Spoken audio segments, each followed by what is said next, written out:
Good evening, Bob. Are you ready? Hey, Andy, how are you? Not bad. Are you ready to record? Absolutely. I can't see Yeah, you yet. I can hear you, but I can't see you. there we go. That's it. Hey, I How are you? I'm good, thank you, my friend. I'm good. I see Good man. you've uploaded something about Piers Morgan. I haven't gotten to see it yet, but I was hoping we would be able to chat about that. So I will. I'll close my tablet. Don't tell me what you think. We'll get to it. I'll let um, you lead the way. Hey, listen. The first thing before we talk about Piers Morgan, who I have to tell you off the get go is a guy I cannot stand. He just even if he's talking about something I agree with, Yeah, I just can't stand the man. So anyhow, but before we get to that, I know that you're a big Nick Ball fan. I know Nick Ball is one of your favorite fighters. yeah. Um, so we may end up dropping the gloves, as they say in hockey, about this, because I'm of the view that the British Boxing Board of Control should investigate the thing yesterday where he kneed and then kicked T.J. Doheny. And my reasoning, I'll give you my reason, and then you can disagree with me.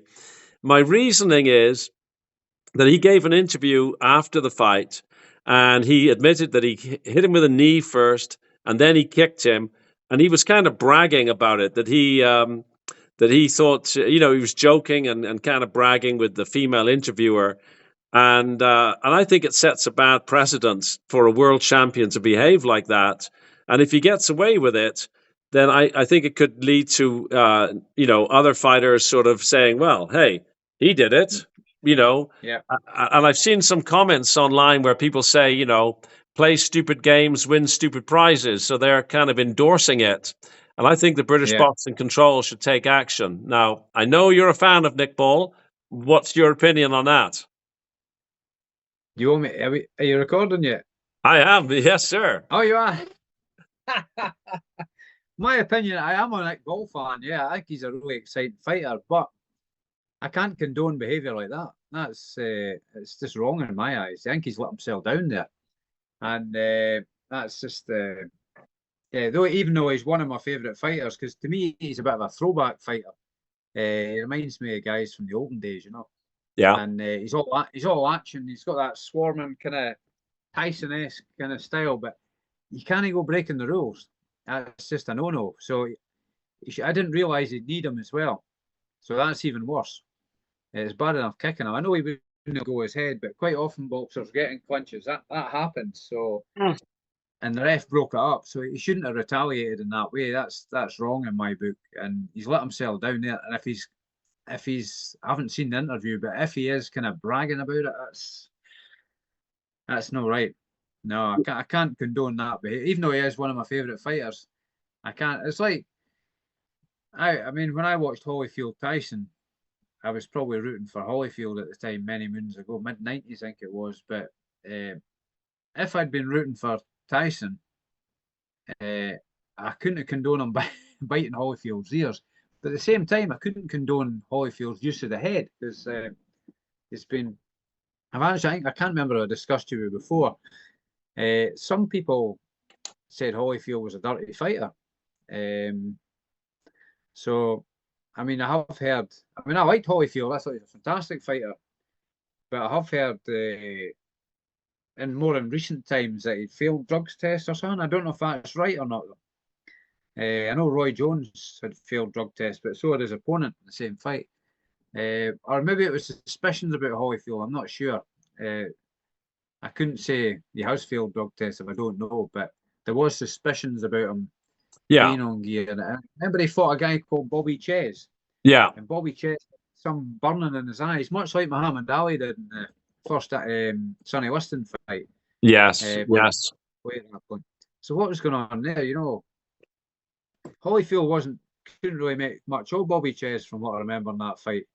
And then the next thing, Bobby Ches has got burning in his eyes and couldn't continue. So is Holyfield a dirty fighter? I'd like to think not, but there's a few question marks for me there. I don't know about yourself, what you think, but that's maybe getting away from the Nick Ball thing. But Well, like I yeah, say, I mean, just to circle back to the Nick Ball thing. When I was watching it, I thought it was just a kick, and I thought it was bad. But I thought that the yeah, referee behaved properly by bringing them together like you would two schoolboys and kind of knocking their heads together. Grow up, the pair of you. And, I thought it was bad. And I put a video out saying that Nick Ball was kind of lucky not to lose a point for it. And that if he pulled that stunt in, say, Japan or somewhere, he wouldn't be able to get away with it. And then I no, I went to bed and I got up this morning and I looked at a interview he gave to, I can't remember the channel. And I feel bad. I can't remember. It was like Boxing News or something like that. It was a female yeah, interviewer, and he was very full of himself. And he said, "Yeah, he held me by the neck, and I gave him a knee to the thigh, and then I gave him a kick." And he said something like, "It was my old Thai boxing stuff coming out." And he was big smile, and he was kind of very full of himself. And I thought, yeah, man, like first of all, you now need to be saying nothing about this. And if you do say anything, yeah, be remorseful. But he was all cocky yeah. about it. And that totally changed my view of it because I hadn't seen the knee. And I can forgive the No, knee, I never saw it. Yeah, spur of the moment. But then the kick, like he's been released from the headlock. The referee has got his back to him and he just stuck the boot in. Now, I'm not saying it was too hard. And I think that TJ Doheny kind of did the pro soccer player kind of thing.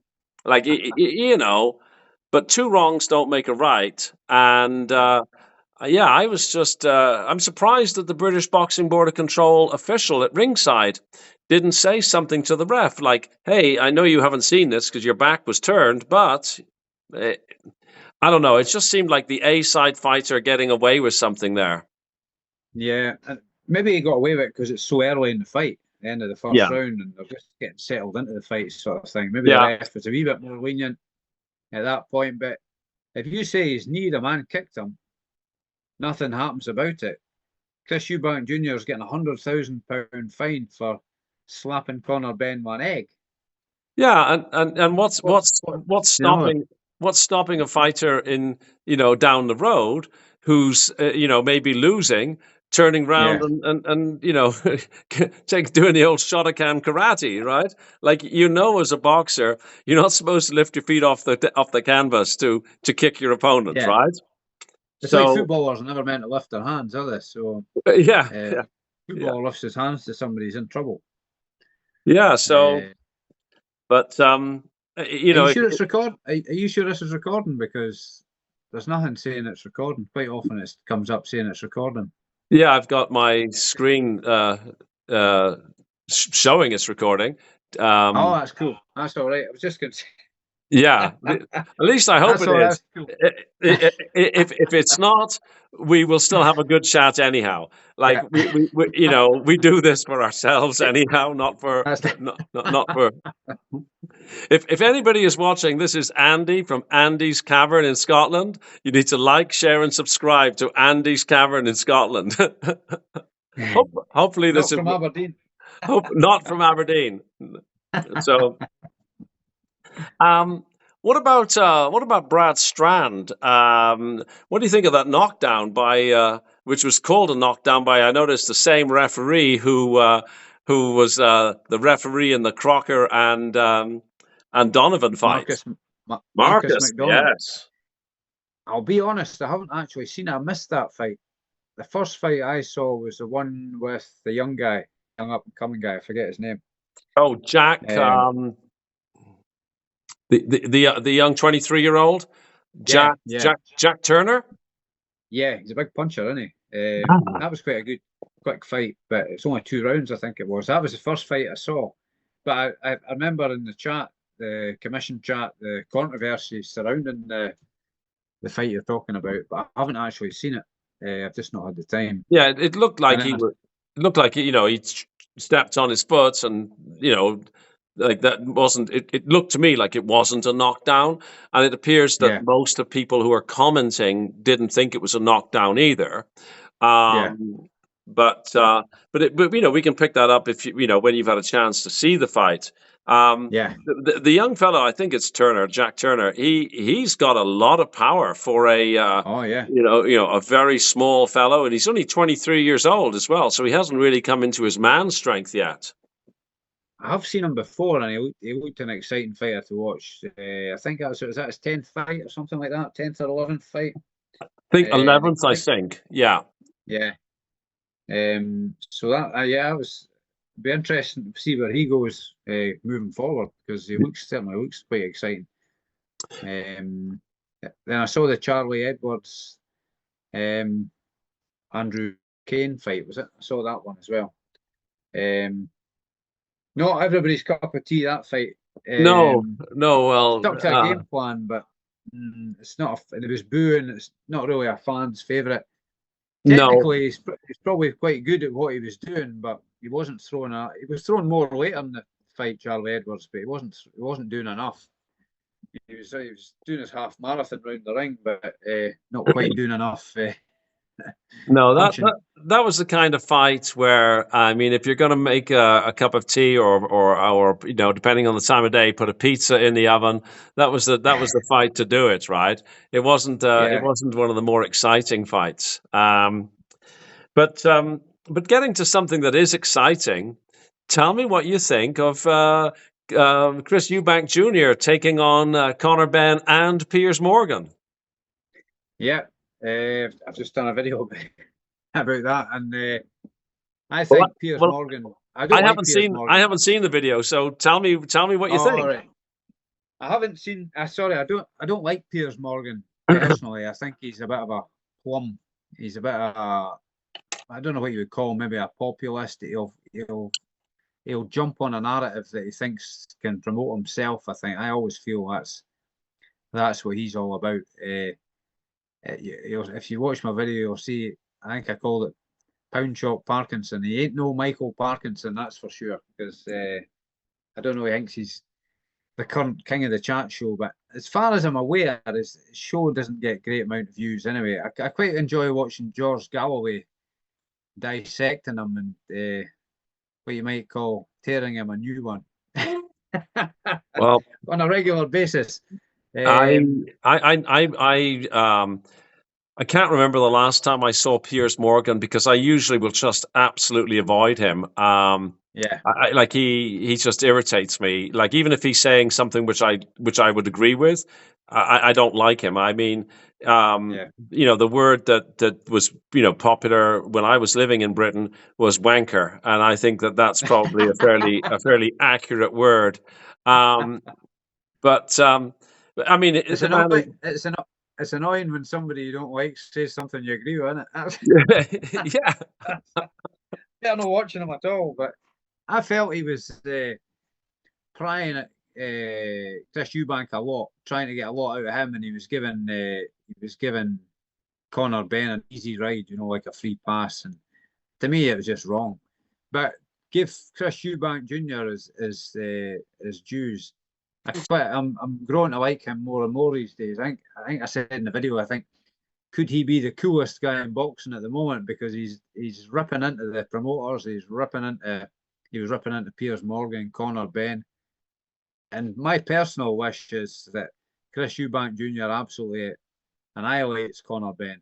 I don't want to see anybody injured, but I want to see him humiliated, bounced off the canvas half a dozen times, and counted out or stopped or whatever. I, I I think just we're want to see him.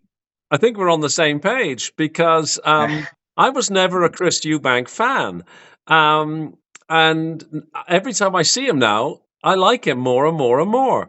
Um, if I was a social media sort of gadfly, I would follow him on whatever people follow people on, right? Instagram and Yeah, Facebook and whatnot. Um, but yeah, I'm actually really enjoying listening to him. I sort of find that he's mature, composed, and wittingly funny, right? Like he's yeah, cutting, yeah. and but he's composed with it. He certainly seemed to get under Conor Benn's skin. And Piers Morgan to an extent. I thought he's not. He's quite a bright cookie, isn't he? He's no daft. He knows how to make money as well. But I liked him when he first came on the scene. I kind of bought into him then. But as his career went on, I just felt there was too much stagnation in his career, and Yeah. inactivity. Inactivity's got to be the biggest enemy of any boxer. Oh, And I yeah. just felt frustrated by his whole career. But I like what he's doing now. When he's ripping into folk and telling it as it is. He's coming out with stuff nobody else. He's coming out with stuff that what you might say the mainstream boxing media should be coming out with, Yes. None of them are.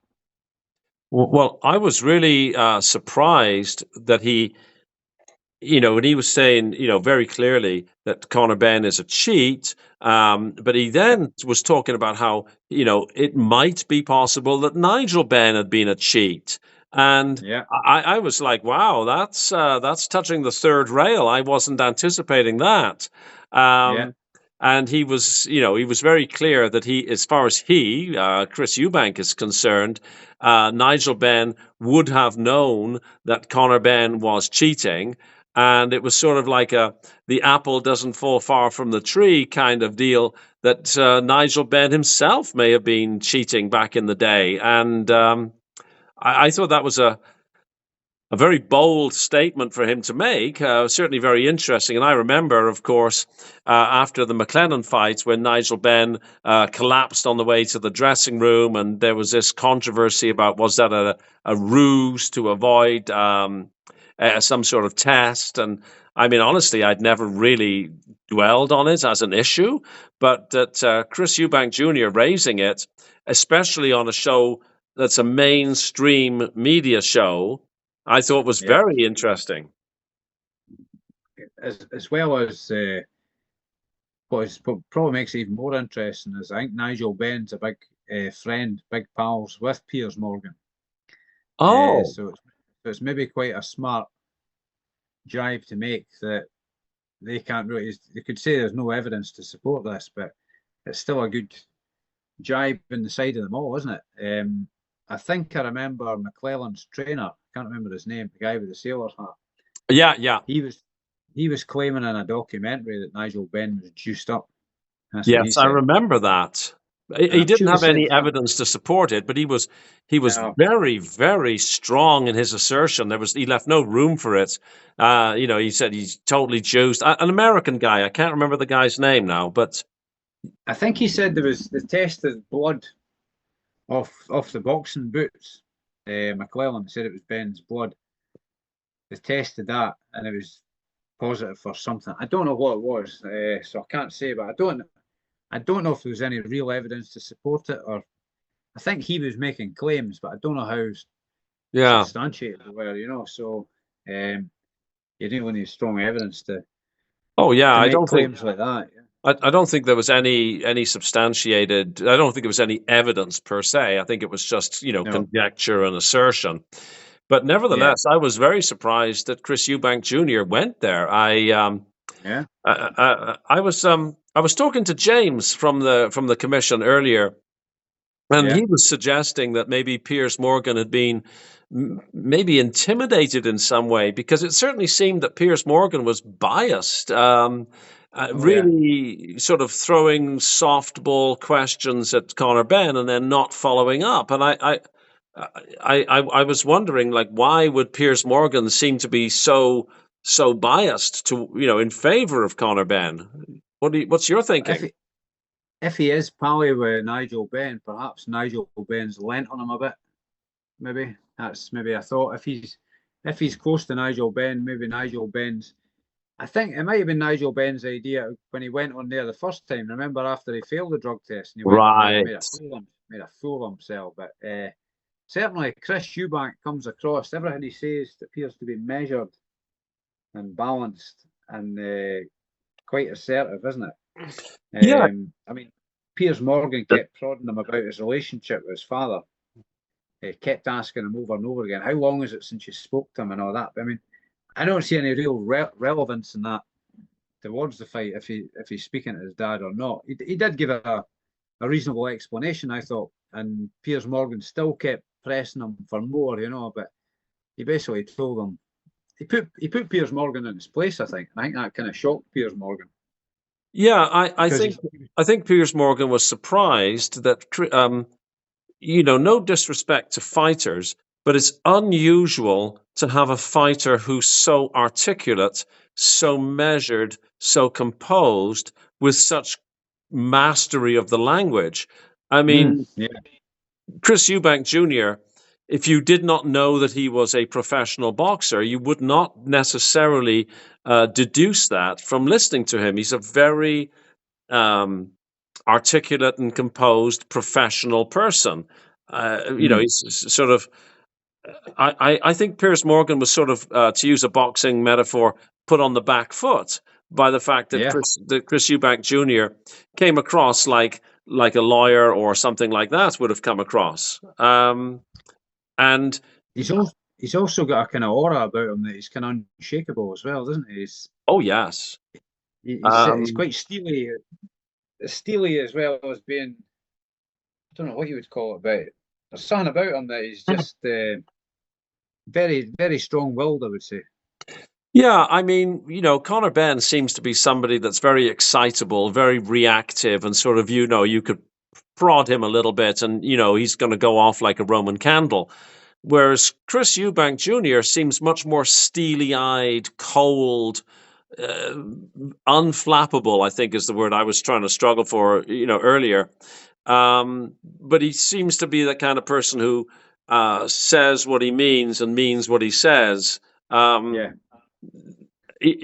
I and would yet, imagine very hard to sort of throw him off his mental equilibrium.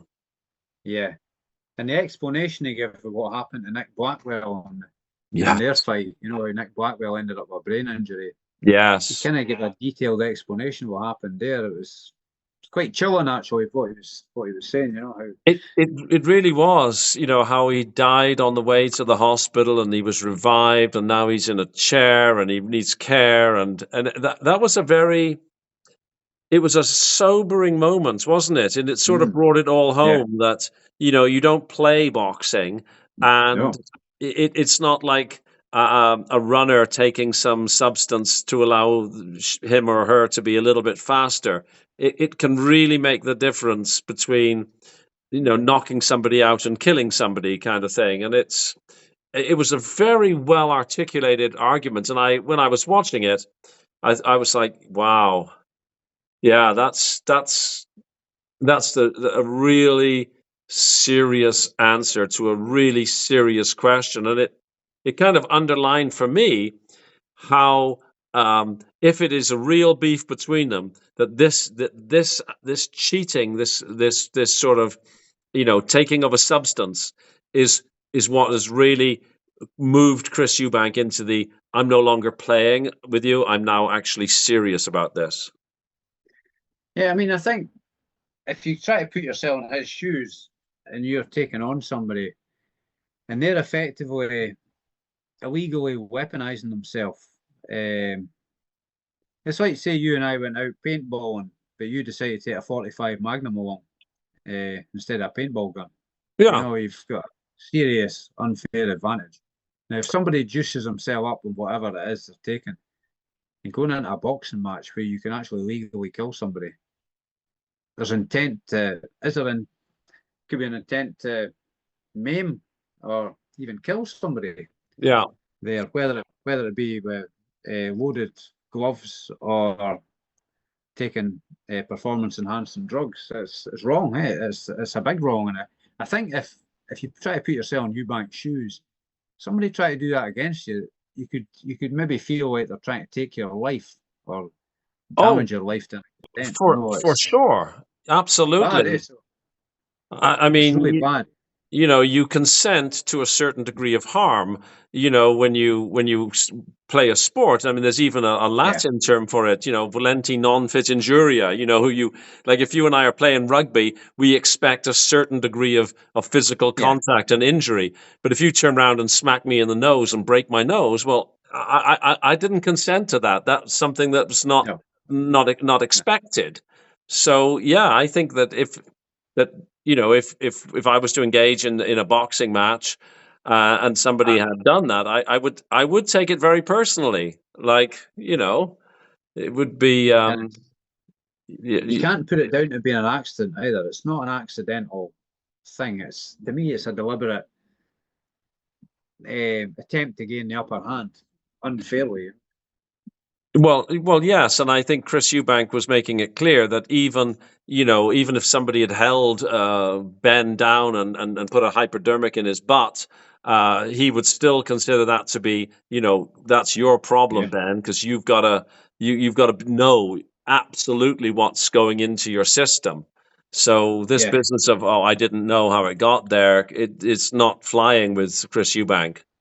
So He almost admitted that it was in his system at one point, I think, didn't he? almost, Yeah, yes, yeah. yes. Half admitted it. He said he didn't intentionally take anything, so that was an admission. And, He'd and if taken something but didn't know how. And if Piers Morgan had been doing his job, he should have followed up with that. But he didn't follow up. And yet, when it No, came time to questioning Chris Eubank, he had no problems in following up, following up, following up. yeah, yeah, Yeah, I found that to be a really one-sided interview. yeah, definitely. It was, but it's Piers Morgan, isn't it? So. Yeah, well, like you say, a pound shop Parkinson. He ain't no Michael Parkinson, that's for sure. No, I Uh, remember Michael Parkinson, and Piers Morgan most certainly isn't. He had a gig on CNN, I think, for a while in North America. But I don't watch CNN, so I don't know if he's still on there. But yeah, he's not a fellow that I like. I am going to go and find after this interview, however, the George Galloway interview with Piers Morgan, because I think I could be oh yeah. personally entertained by that. Totally So, dismantles him. Totally dismantles him. I think he's had quite a few run-ins with him over the years, but I think they were on the same. They were on the same page regarding Iraq War, if I remember right. I think Piers right. Morgan was the editor of the Daily Mirror, but there was other stuff that Piers Morgan was embroiled in. Remember, there was a phone hacking scandal Oh, right. I read about that. Yeah. Yeah. through. I think that was to do with the Daily Mirror. I think it was. I couldn't be absolutely 100% certain. But Either then the Daily facts, Mirror or maybe the News of the World or something. yeah, It was one of these newspapers. one He of was those involved, and newspapers. there was a tragic case where I think it was a girl, Millie Dowler was her name. I think she got murdered or something, and her mobile phone got hacked, and Oh, they reckon Piers Morgan knew, but I think he denied any wrongdoing, or as he would. But there was a lot of question marks surrounding stuff at that time. I'm not sure of the exact facts, but I do remember hearing about it at the time, and it was a wow. bit pretty unsavoury, I would say. One of the other things that James and I were talking about, we were talking about commentaries and commentating at ringside. One of the points that I was making to him is when I was growing up, I often would listen to fights on the radio, and even when I Yeah, was watching fights on the TV years and years ago, that what was said and what you were watching was the same thing. But yeah, I find today commentators seem to shocking. be biased. I only really watch it on the Zone and maybe TNT Sports. But is it the same on terrestrial TV in Britain? Are you still getting this bias? Seen? Yeah, I mean, some commentators are worse than others. I mean, I don't mind Richie Woodall. I didn't mind him as a boxer, and I don't really mind him as a person, but as a commentator, I mean, the other night there's Steve Bunce, the pundit guy. Yeah, Quite like Steve Bunce. He was losing his voice, and I was thinking, it's a pity it wasn't Richie Woodall losing his voice, because I've got no faith. I think he called that Charlie Edwards fight against Andrew Kane. He called somebody Charlie Kane at one point, but I don't know. I don't know who Charlie Kane is. since Cross between the two of them, but his commentary, I think it was the last Catterall fight. Remember Jack Catterall fought, yeah, and it was all Jack Catterall this and Jack Catterall that. But the production, I mean, Jack Catterall got beat, yeah. and the production, I think he had Jack Catterall ahead in the scorecards, but the production in between rounds, all the highlights were only any work that Jack Catterall had done. And it was the same when Jack Catterall fought his rematch with Josh Taylor.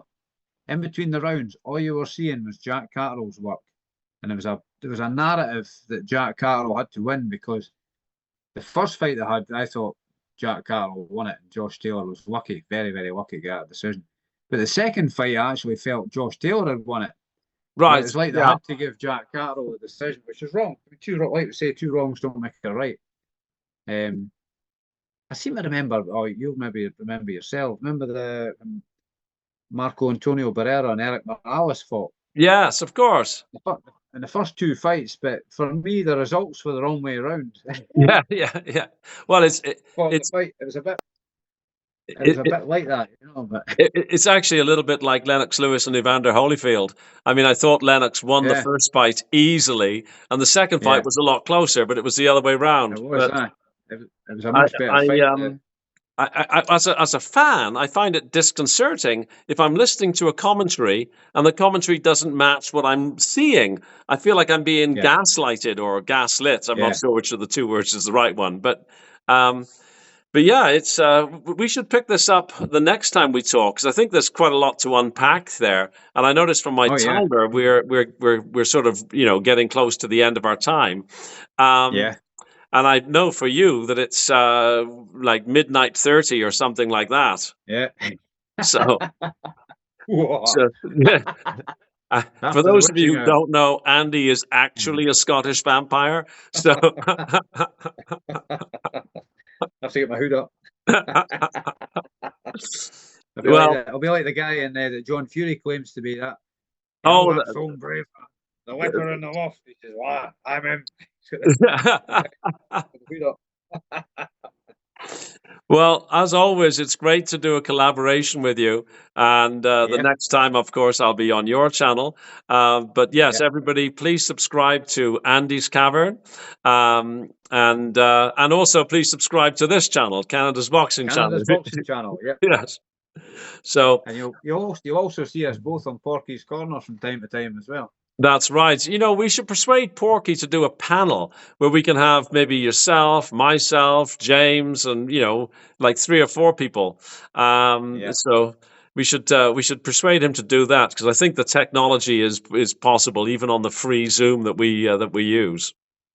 Yeah, I mean you could do maybe because there's more people, there'd be more people talking and getting less time to talk. So I mean you could obviously do a couple of Zooms doing that. Are you old enough to remember a show in Britain with Bamber Gascoigne called University Challenge? Yeah, that's what we'd look like, wouldn't it? We have Porky pretending to be Bamber Gascoigne. He gives somebody that nickname, does he know? Fury's pal. I don't know. Isaac Lowe, that's who he calls by. Oh, is that right? Oh dear. Well, my friend, always wonderful to have you on. Thank you so much. I know it's burning the midnight oil quite literally with you. So thank you so much. And thanks for having me on, Bob. Much appreciated. Catch you on the next one. Okay, my friend. Take it easy. Cheers. Okay, bye Bob, now. take care. Bye bye.